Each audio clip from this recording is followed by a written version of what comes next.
성경 말씀 읽어드리겠습니다. 오늘은 열왕기상 20장 1절부터 21절까지 읽어드리겠습니다.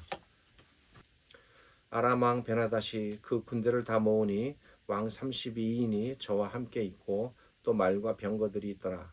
이에 올라가서 사마리아를 에워싸고 치며 사자들을 성중 이스라엘 왕 아합에게 보내어 이르기를 베나닷은 이르노니 내 은금은 내 것이요 내 처들과 내 자녀들의 아름다운 자도 내 것이니라 하매 이스라엘 왕이 대답하여 말하기를 내 주 왕이여 왕의 말씀같이 나와 나의 것은 다 왕의 것이니이다 하였더니 사자가 다시 와서 이르기를 베나닷은 이르노라 내가 이미 내게 보내어 말하기를 너는 내 은금과 처들과 자녀들을 내게 붙이라 하였거니와 내일 이맘때에 내가 내 신복을 내게 보내리니 저희가 내 집과 내 신복의 집을 수탐하여 무릇 내 눈이 기뻐하는 것을 그 손으로 잡아 가져가리라 한지라. 이에 이스라엘 왕이 나라의 장로를 다 불러 이르되 너희는 이 사람이 잔해하려고 구하는 줄을 자세히 알라. 저가 나의 처들과 자녀들과 은금을 취하려고 사람을 내게 보내었으나 내가 거절치 못하였노라. 모든 장로와 백성들이 다 왕께 구하되 왕은 듣지도 말고 허락하지도 마옵소서 한지라. 그러므로 왕이 베나닷의 사자에게 이르되 너희는 내 주 왕께 구하기를 왕이 처음에 보내어 종에게 구하신 것은 내가 다 그대로 하려니와 이것은 내가 할 수 없나이다 하라. 사자들이 돌아가서 구하니라. 베나닷이 다시 저에게 보내어 이르되 사마리아에 부스러진 것이 나를 좇는 백성의 무리의 손에 채우기에 족할 것 같으면 신들이 내게 벌 위에 벌을 내림이 마땅하니라 하매 이스라엘 왕이 대답하여 가로되 갑옷 입는 자가 갑옷 벗는 자같이 자랑치 못할 것이라 하라 하니라. 베나닷이 왕들과 장막에서 마시다가 이 말을 듣고 그 신복에게 이르되 너희는 진을 베풀라 하매 곧 성을 향하여 진을 베푸니라. 한 선지자가 이스라엘 왕 아합에게 나아가서 가로되 여호와의 말씀이 내가 이 큰 무리를 보느냐 내가 오늘 저희를 네 손에 붙이리니 너는 내가 여호와인 줄 알리라 하셨나이다. 아합이 가로되 누구로 하시리가 대답하되 여호와의 말씀이 각 도의 방백의 소년들로 하리라 하셨나이다.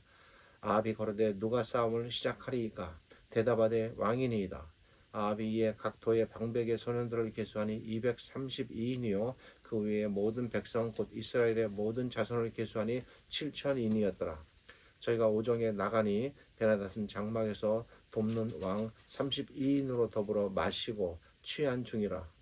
각 도의 방백의 소년들이 먼저 나갔더라. 베나닷이 탐지꾼을 보내었더니 저희가 회보하여 가로되 사마리아에서 사람들이 나오더이다 하매 저가 이르되 화친하러 나올지라도 사로잡고 싸우러 나올지라도 사로잡으라 하니라.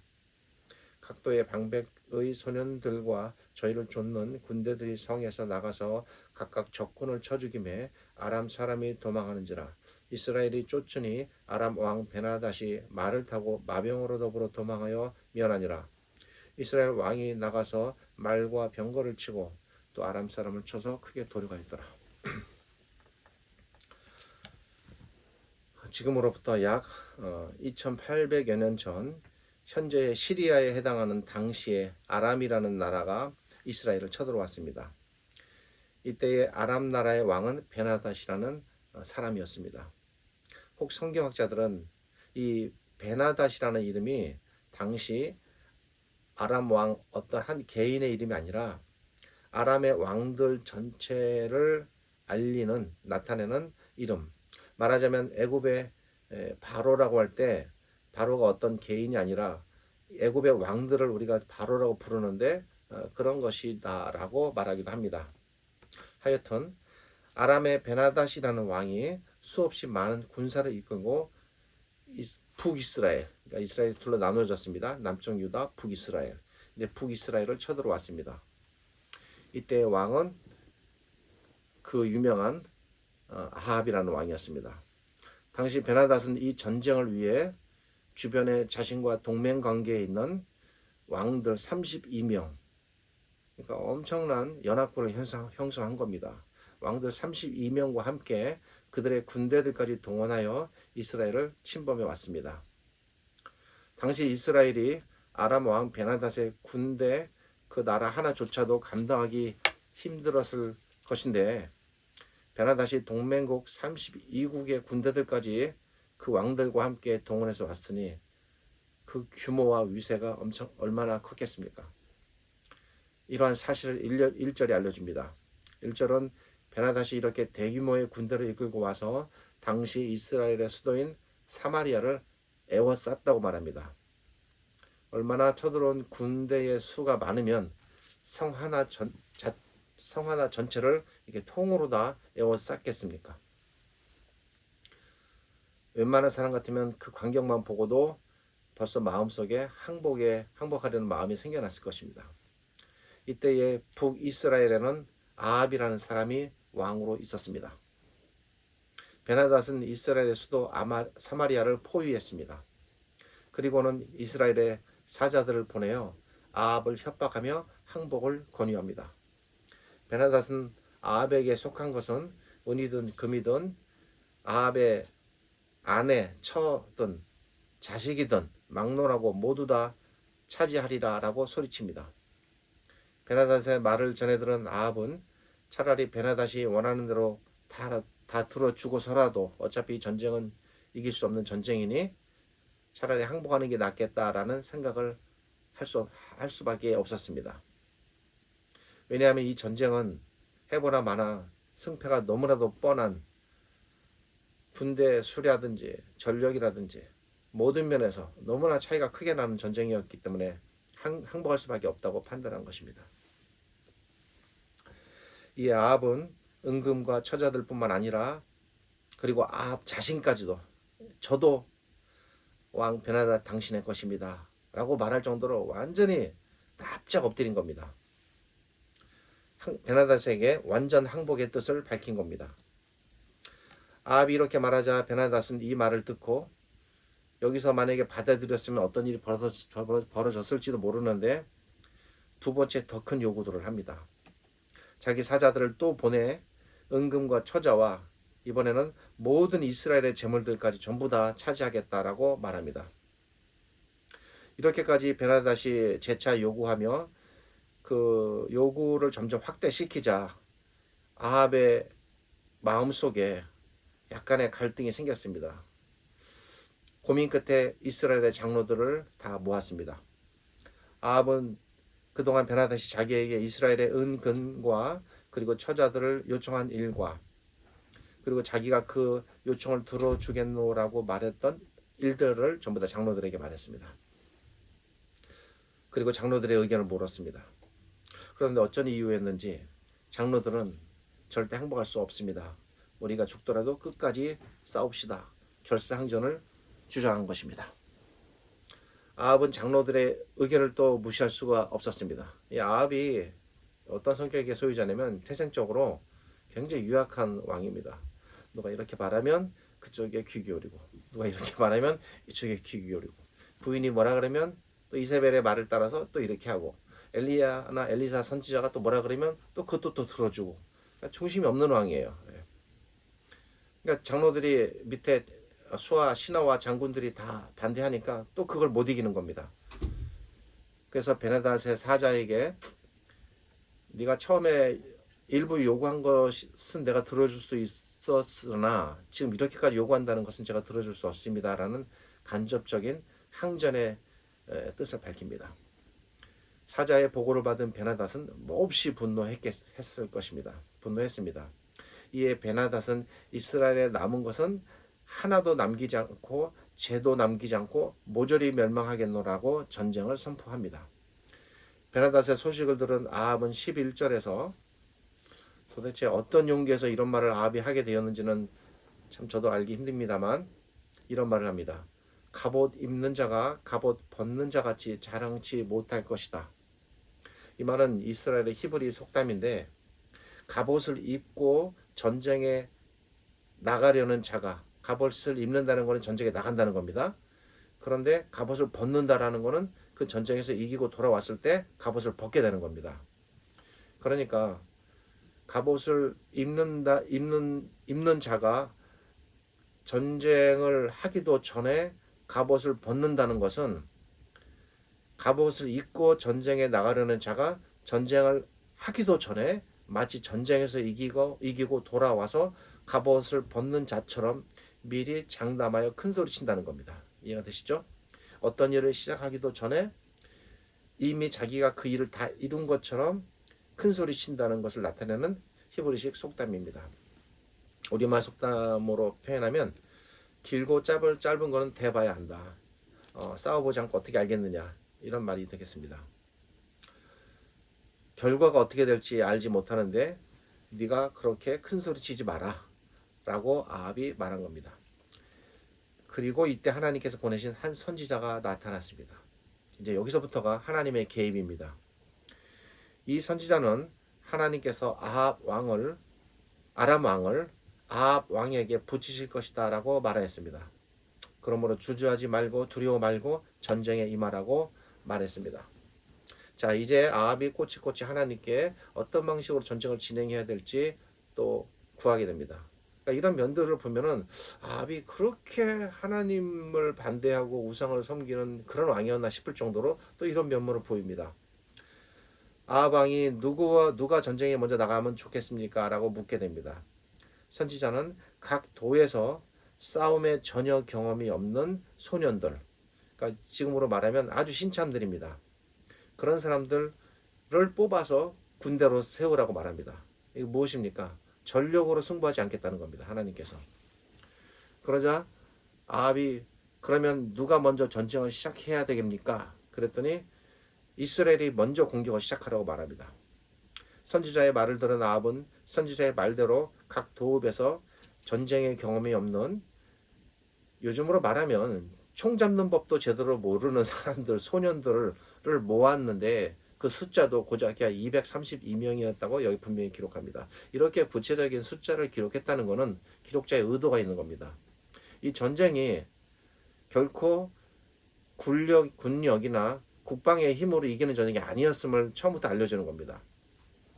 그리고 나머지 이스라엘 군사들 7,000명이 더해집니다. 7,000명 해봐야 7,232명인데 아합과 32명 연합군에 비하면 너무나 턱없이 부족한 군대입니다. 당시 아합은 술을 마시고 취해 있었습니다. 너무나 자신만만했기 때문에 아합에게서 이런 모습이 보이는 겁니다. 이건 안 해도 뻔히 이기는 전쟁이니까 아합은 여유가 너무나 많았습니다. 베나닷이 이미 승리를 장담하였기에 이런 여유를 부리는 것입니다. 아합은 공격의 맨 앞에 이 소년들 232명을 배치합니다. 베나닷은 아합이 소년들을 앞세워 오는 것을 보고 참 기가 찼습니다. 코웃음이 난 것입니다. 베나닷은 이들이 화친을 하러 온 것이든 전쟁을 하러 온 것이든 따지거나 묻지도 말고 무조건 모두 다 멸하고 사로잡으라고 명령했습니다. 그러나 이 전쟁에서 이스라엘은 아합의 군사들을 크게 물리칩니다. 결론으로 말씀드리면 베나닷은 말을 타고 간신히 본인의 목숨만 건진 채 도망가게 됩니다. 이렇게 해서 이 전쟁은 이스라엘의 대승으로 끝나게 됩니다. 구체적으로 전쟁이 어떻게 진행이 됐는지, 어느 시점에서 어떤 방식으로 어떤 전력이 쓰여서 이스라엘이 이렇게 대승을 이루게 됐는지 구체적인 모든 전쟁의 과정은 기록자가 전부 다 생략했습니다. 초점은 어디에 맞춰 있는 것이냐면 이렇게 턱없이 부족한 전력으로 그 아합의 연합군을 베나닷의 연합군을 이겼다는 것입니다. 그렇다면 기록자가 본문을 통해 나타내고자 하는 사실은 무엇입니까? 기록자는 본문을 통해 여호와 하나님께서 어떤 분이신가를 지금 드러내려고 합니다. 이런 사실을 13절에서 알려줍니다. 내가 여호와인 줄 알리라. 기록자가 본문을 통해 하나님께 관해 드러내려고 하는 사실은 하나님께서 내가 여호와인 줄 알리라. 어떤 여호와인가죠? 어떤 여호와? 그것은 바로 나의 백성은 내가 구원하는, 그리고 나의 백성을 구원하기 위하여 친히 내가 나가 싸우는 여호와다라는 겁니다. 기록자는 이 사실을 드러내기 위해 하나님께서 이스라엘을 위해 아람의 베나닷을 물리치시고 그의 군사들을 크게 물리친 일을 기록한 것입니다. 우리가 잘 알듯이 아합은 하나님의 관점에서 봤을 때는 굉장히 부족한 왕입니다. 그가 하나님께 이렇게 구원받을 만한 어떤 공로나 그런 것은 전혀 없습니다. 결국 아합도 나중에 하나님의 심판을 받아 처참하게 죽음을 맞게 됩니다. 그러나 그럼에도 불구하고 이 시점에서는 하나님께서 아합과 이스라엘을 구원하셨다는 겁니다. 뭡니까? 하나님께서 어떤 구원을 베풀 때 그 사람의 자격이나 공로에 의해서 이렇게 구원을 베푸시는 것이 아니라 하나님께서는 어떤 경우에든지 자기 백성은 철저하게 내가 책임지고 나갔다라는 사실을 보여주는 겁니다. 기록자는 이 사실을 통해 여호와 하나님께서는 자기 백성을 구원하시기 위해 친히 나의 백성을 위해 내가 싸운다라는 사실을 알려주는 것입니다. 어떤 한 신학자의 책에 전사이신 여호와라는 책이 있습니다. 그 책에 여호와께서 어떻게 구약시대에 자기 백성을 위하여 마치 전사처럼 싸우셨는가를 끊임없이 알려주는 겁니다. 기록자는 이러한 여호와 하나님을 이스라엘 백성들이 모두 알고 직접 간접적으로 체험하도록 하시기 위해 이 사건을 성경에 기록하였습니다. 우리는 이 본문을 바라볼 때 기록자의 이런 의도에 따라 이 사건을 바라봐야 합니다. 구약시대에 자기 백성을 구원하시기 위해 친히 몸소 싸우신 여호와 하나님께서는 그때뿐만 아니라 이후에도 자기에게 속한 자기 백성을 구원하시기 위해 끊임없이 싸워 오셨습니다. 이 아합 사건 이전에도 그랬고 그 이후에도 계속 그랬습니다. 구약시대의 자기 백성을 적의 세력으로부터 구원하시기 위해 친히 싸우신 우리 하나님, 그 여호와 하나님께서 지금은 자기 백성을 사탄의 세력으로부터 구원하시고 건지시기 위해 우리를 위해 사탄과 지금도 싸우고 계십니다. 구약시대 하나님께서는 자기 백성을 위해 싸우시기 위해서 때로는 천사들을 보내기도 하셨고 때로는 선지자들을 보내기도 하셨고 때로는 하나님의 사자들을 직접 보내기도 하셨습니다. 본문에는 그런 면에서 선지자가 등장합니다. 뿐만 아니라 구약시대 하나님께서는 자기 백성을 위해 싸우시기 위해 모세와 여호수아와 같은 지도자를 보내기도 하시고 때로는 사자들을 보내기도 하셨고 때로는 다윗과 같은 왕들을 세우기도 하셨습니다. 그렇게 구약시대에 자기 백성을 해하려는 세력들로부터 자기 백성을 건지시기 위해 친히 하나님께서 싸우시는 그러한 모습으로 용사들을 보내 싸우게 하신 하나님께서 신약시대에 사탄과 그 세력들과 싸우시기 위해 이 신약시대에 그 악한 세력과 싸우기 위해 한 분을 보내셨습니다. 구약시대에는 사자들이나 천사들이나 사사들이나 왕들이나 이들을 통해 자기 백성을 구하기 위해 싸우실 용사들을 그때그때 보내신 하나님께서 이 신약의 시대에 사람은 도저히 이길 수 없는 그 세력인 사탄과 그의 모든 세력들을 대적하여 싸울 한 용사로 보내신 분이 우리의 주님이신 그리스도이십니다. 하나님께서는 이처럼 우리를 그 옛날 아합을 아람으로부터 건지시는 것처럼 우리를 지금 사탄으로부터 건지시기 위해 사탄과 싸워 이길 용사로 하나님의 아들이신 예수 그리스도를 이 땅에 보내신 것입니다. 그러니까 이것이 뭐냐면 전쟁의 관점에서 바라본 그리스도의 위치와 그분의 일입니다.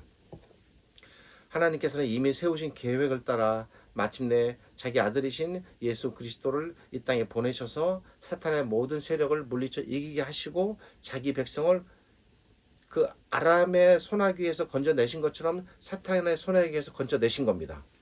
그러니까 하나님의 모습은 언제나 동일하게 꾸준하게 나타납니다. 그 옛날 하나님께서 베나닥과 싸우신 것처럼 하나님께서는 예수 그리스도를 보내셔서 친히 사탄과 싸우셨으며 그리고 이제도 싸우고 계십니다. 하나님께서 베나단의 손에서 이스라엘을 구원해내신 것처럼 지금도 우리를 사탄의 손에서 건져내셨고 그리고 앞으로도 계속 건져내실 것입니다. 사탄은 죄를 통해 하나님의 백성을 그의 지배하에 두고자 하였습니다. 완전히 집어삼키려고 한 것입니다. 그러나 사탄의 그러한 모든 계략과 계교를 하나님께서 그리스도의 크신 능력으로 모두 제압하시고 자기 백성을 죄로부터 죽음으로부터 영원한 형벌로부터 지옥의 판결로부터 건지신 것입니다. 오늘 본문이 우리에게 궁극적으로 가르치고자 하는 가르침은 바로 여기에 모아집니다. 여호와 하나님께서 그 옛날 자기 백성을 구하시기 위해 그 구약의 적대 세력들과 싸우신 것처럼 지금도 우리를 구하시기 위하여 지금도 싸우고 계신다라는 사실을 본문은 가르칩니다. 하나님께서는 마침내 우리를 이 길고도 힘든 싸움을 완전한 승리를 이끄시기 위하여 아들을 십자가에 달려 죽게 하셨습니다. 사탄의 입장에서 봤을 때는 사탄이 성경의 기록을 보면은 가론 유다의 마음속에 들어가 예수님을 팔게 하고 그리고 예수님을 내주어 십자가에 죽게 하였다라고는 분명히 기록에 있습니다. 그것은 사탄의 생각이 어디에 미쳐 있었음을 알려주는 표현입니다. 사탄은 유대의 무리들을 동원해서, 그리고 심지어는 예수님의 제자까지도 동원해서 그리스도를 그 십자가의 죽음으로 몰아서 죽게 하면 이 전쟁의 승리는 자기의 승리로 끝나는 줄 알았습니다. 그랬기 때문에 사탄이 가룟 유다를 이용했고 유대의 무리들을 이용하고 동원시킨 겁니다. 사탄은 예수 그리스도를 십자가에 달아 죽게 하면 그분은 완전히 죽음으로 끝난 것이고 이 전쟁은 나의 승리로 끝난다는 생각을 했습니다. 그러나 이것은 사탄의 오판이었습니다. 예수 그리스도께서 십자가에 달려 죽으신 것이 그리스도의 패배가 아니었던 것입니다. 예수님께서 십자가에 달려 죽으시는 그 순간에 모든 신자들의 죄가 사함을 받는 길이 열렸으며 모든 신자들이 사망과 정죄와 심판으로부터 건짐을 받는, 그리고 그런 것들이 모두 사라지는 길이 열리게 되는 것입니다. 그걸 못 본 겁니다. 그리고 그 길은 마침내 예수 그리스도께서 부활하시는 일을 통해서 온전히 다 달성이 되었습니다. 그러니까 예수 그리스도의 십자가의 죽으심은 사탄이 계획하고 생각했던 것처럼 그리스도의 패배가 아니라 승리로 가는 길목이었습니다. 사탄은 이 사실을 몰랐습니다. 사탄은 예수 그리스도를 십자가에 끝까지 몰아붙여 그분을 죽임으로써 이 전쟁을 승리로 가져갈 수 있다라고 오판했던 것입니다. 그러니까 그 순간이 하나님과 사탄과의 가장 마지막 최후의 치열한 전쟁의 순간이었습니다. 그러나 하나님께서는 아들이신 그리스도를 십자가에 달려 죽게 하심으로써 오히려 패배가 아닌 승리로 그 전쟁을 가져가셨습니다. 우리는 본문을 통해 이렇게 하나님께서 자신의 아들을 희생시키면서까지 사탄과의 전쟁을 승리로 이끄셨고, 그리고 자기 백성을 위해 친히 싸우시는 모습을 우리가 볼 수 있어야 합니다. 오늘 본문 기록을 보면 너희는 너희를 위해 싸우시는 여호와 하나님을 보라. 이것이 이 본문이 우리에게 전하는 외침이자 가르침입니다. 우리는 오늘 본문을 통해 바로 이러한 하나님을 마음속 깊이 느끼고 깨닫고 배우고 터득해야 합니다. 그 옛날 이 사건을 기록한 이 구약의 기록자는 이 사건을 기록한 목적을 이 본문 안에서 분명히 밝히고 있습니다. 그것은 13절에 말씀드린 것처럼 내가 오늘 저희를 내 손에 붙이리니 너는 내가 여호와인 줄 알리라. 어떤 여호와? 나의 백성을 위하여 싸우는 여호와, 그리고 나의 백성을 반드시 구하는 여호와라는 것입니다. 그 옛날 기록자는 이 사건을 통해 당시 아람의 군대를 맞아야 했던 아합과 이스라엘 백성들, 그리고 훗날 이 사건의 기록을 통해서 읽게 되는 기록자 당대의 독자들과, 그리고 장차 나타날 모든 독자들, 이 모든 독자들 속에 우리가 포함됩니다. 우리들까지 포함하여 외치는 것입니다. 내가 오늘 저희를 내 손에 붙이리니 너는 내가 여호와인 줄 알리라. 그러니까 모든 상황과 배경과 역사는 다 틀려지겠지만, 그리고 그렇게 변했지만 이 본질은 바뀌지 않는 겁니다. 내가 언제나 나의 백성을 위하여 싸우는 여호와인 줄을 너희는 알라라는 겁니다. 이 사실이 그 당시에는 그렇게 표현되었지만 지금은 이렇게 표현되는 겁니다. 그 옛날 기록자를 통해 이 사건을 기록하게 하셔서 내가 여호와인 줄 알라라고 말씀하신 하나님께서는 지금도 아들이신 그리스도를 이 땅에 보내어서 사탄과의 전쟁을 승리로 이끄셨고, 지금도 이끄시고 계시고 앞으로도 이끄실 것입니다. 우리가 오늘 이 말씀을 통해서 너희는 내가 여호와인 줄 알라, 이 말씀을 마음에 잘 새기고 기록해야 하겠습니다. 기도하겠습니다. 하나님 감사합니다. 구약의 한 사건을 통하여 여호와 하나님께서 어떤 하나님이신 줄 저희들에게 가르쳐 주시고 우리가 하나님을 어떻게 이해하고 받아들이며 또 섬겨야 할지를 깨닫게 하신 하나님께 감사를 드립니다. 언제나 자기 백성을 위하여 끊임없이 끝까지 싸우시고 하나님의 백성을 헤아리는 세력은 반드시 추적하여 끝까지 멸하시는 하나님, 그리고 자기 백성을 사단의 세력과 악한 세력에서 반드시 건져내 구원해내시는 하나님, 이 하나님을 저희가 잘 깨닫고 온전히 우리의 하나님으로, 우리의 영원하신 구주로 우리가 알고 온 마음과 온 뜻을 다하여 더욱더 하나님을 높이고 섬기는 하나님의 백성들이 되게 하여 주옵소서. 지금은 우리 주님 예수 그리스도의 은혜와 죄를 지극히 사랑하시는 아버지 하나님의 크신 사랑과 특별히 오늘 이 말씀을 통해서 여호와께서 우리를 위하여 싸우신다는 사실을 가르치시고 그 하나님께로 나아가게 하시며 하나님을 의지하여 믿음을 두고 살아가게 하시는 성령 하나님의 함께 하심이 이 말씀을 받아들이고 여호와 하나님만을 온전한 우리의 구주로 받아들이고 여호와 하나님만을 의지하여 살아가려는 이 땅의 모든 백성들에게 하나님의 은혜가 가득하시기를 우리 주님 예수 그리스도의 이름으로 축복하며 기도드립니다.